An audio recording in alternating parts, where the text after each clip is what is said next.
하나님 아버지, 이 새벽 우리를 말씀 앞에 불러주셔서 감사합니다. 주님, 우리의 마음이 분주한 생각과 염려에 붙들리지 않게 하시고 주님의 음성을 들을 수 있도록 잠잠하게 하옵소서. 우리가 지나온 길을 정직하게 돌아보게 하시고 지금 걷는 길에서도 하나님의 뜻을 신뢰하는 믿음을 주옵소서.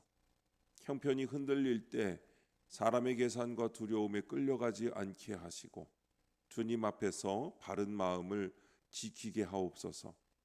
오늘 이 새벽이 우리의 뜻을 앞세우는 시간이 아니라 하나님의 뜻 앞에 자신을 내려놓는 은혜의 시간이 되게 하옵소서. 오늘도 말씀하옵소서. 듣겠습니다. 예수님의 이름으로 기도합니다. 아멘. 성경 말씀 사무엘하 15장 19절부터 28절까지 말씀입니다. 그때에 왕이 가드 사람 이때에게 이르되 어찌하여 너도 우리와 함께 가느냐? 너는 쫓겨난 나그네이니 돌아가서 왕과 함께 네 곳에 있으라. 너는 어제 왔고 나는 정처 없이 가니 오늘 어찌 너를 우리와 함께 떠돌아다니게 하리요? 너도 돌아가고 네 동포들도 데려가라. 은혜와 진리가 너와 함께 있기를 원하노라 하니라. 이때가 왕께 대답하여 이르되 여호와의 살아계심과 내 주 왕의 살아계심으로 맹세하옵나니 진실로 내 주 왕께서 어느 곳에 계시든지 사나 죽으나 종도 그곳에 있겠나이다 하니 다윗이 이때에게 이르되 앞서 건너가라 하매 가드 사람 이때와 그의 수행자들과 그와 함께한 아이들이 다 건너가고 온 땅 사람이 큰 소리로 울며 모든 백성이 앞서 건너가매 왕도 기드론 시내를 건너가니 건너간 모든 백성이 광야길로 향하니라. 보라, 사독과 그와 함께한 모든 레위 사람도 하나님의 언약궤를 메어다가 하나님의 궤를 내려놓고 아비아달도 올라와서 모든 백성이 성에서 나오기를 기다리도다. 왕이 사독에게 이르되 보라, 하나님의 궤를 성읍으로 도로 메어가라. 만일 내가 여호와 앞에서 은혜를 입으면 도로 나를 인도하사 내게 그 궤와 그 계신 데를 보이시리라. 그러나 그가 이와 같이 말씀하시기를 내가 너를 기뻐하지 아니한다 하시면 종이 여기 있사오니 선히 여기시는 대로 내게 행하시옵소서 하리라. 왕이 또 제사장 사독에게 이르되 네가 선견자가 아니냐? 너는 너희의 두 아들 곧 네 아들 아히마아스와 아비아달의 아들 요나단을 데리고 평안히 성읍으로 돌아가라. 너희에게서 내게 알리는 소식이 올 때까지 내가 광야 나루터에서 기다리리라 하니라. 아멘. 은혜와 진리가 함께 있기를 이라는 제목으로 말씀의 은혜를 함께 나누겠습니다. 본문 요약입니다. 다윗이 이방인 이때에게 돌아가라고 하지만 이때는 사나 죽으나 왕과 함께 하겠다고 맹세합니다. 온 백성이 큰 소리로 울며 기드론 시내를 건너 광야길로 향합니다. 다윗은 사독에게 하나님의 궤를 성읍으로 도로 메어 가라고 하며 하나님의 뜻에 자신을 온전히 맡깁니다. 첫 번째, 네 곳에 있으라 19절부터 22절입니다. 다윗은 이방인 이때에게 은혜와 진리가 너와 함께 있기를 원하노라고 축복하며 돌아가라고 합니다. 어려움 속에서도 남을 배려하는 것입니다. 그러나 이때는 여호와의 살아계심으로 맹세하옵나니 사나 죽으나 왕이 계신 곳에 종도 있겠나이다 라고 고백합니다. 이방인 이때의 충성은 아들 압살롬의 배신과 극명하게 대조됩니다. 진정한 충성은 혈통이나 지위가 아닌 하나님과 주께서 세우신 질서에 대한 순종으로 나타납니다. 적용 질문입니다. 내가 어려울 때 나를 떠난 사람, 나와 함께한 사람은 누구입니까? 누군가 고난을 겪을 때 함께한 적이 있습니까? 고난을 겪어보면 관계의 참모습이 드러납니다. 평소에는 가까웠던 사람이 멀어지기도 하고 기대하지 않았던 사람이 끝까지 곁을 지켜주기도 합니다. 다윗에게 이때가 그런 사람이었습니다. 왕의 자리가 흔들리고 함께하면 손해와 위험을 감수해야 하는 순간에도 이때는 왕이 계신 곳에 종도 있겠습니다라고 고백했습니다. 이 말씀 앞에서 우리는 먼저 내 어려움의 때에 나를 떠나지 않았던 사람들을 기억해야 합니다.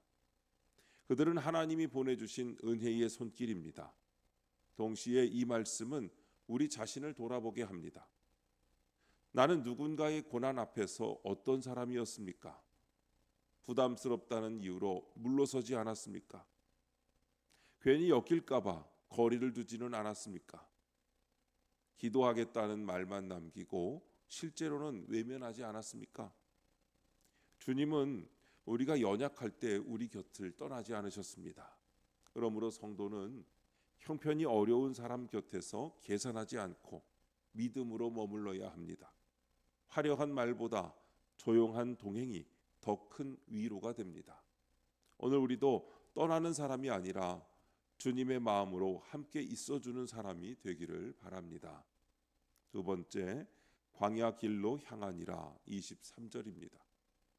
온 땅 사람이 큰 소리로 울며 왕과 함께 광야 길로 향합니다. 압살롬의 반역은 다윗의 죄에서 비롯된 가정의 비극과 연결되어 있습니다. 나단 선지자가 예언한 칼이 내 집에서 떠나지 아니하리라는 말씀이 이루어지고 있습니다. 그러나 하나님은 심판 중에도 다윗을 버리지 않으십니다. 광야는 징계의 장소인 동시에 훈련의 장소입니다.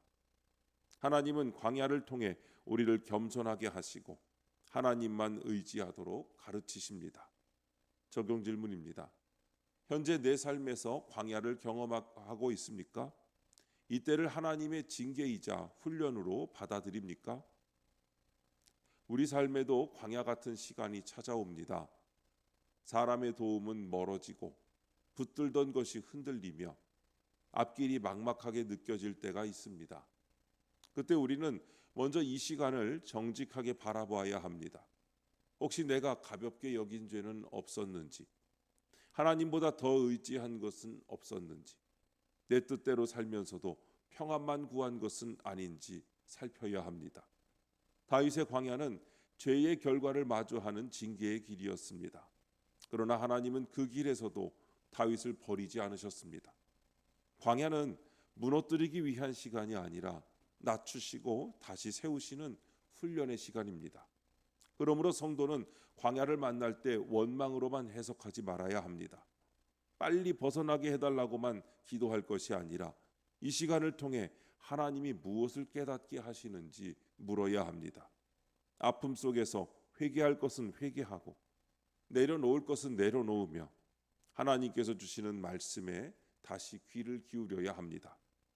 지금 내 삶이 광야처럼 느껴진다면 그곳에서도 나를 붙드시는 주님을 바라보아야 합니다.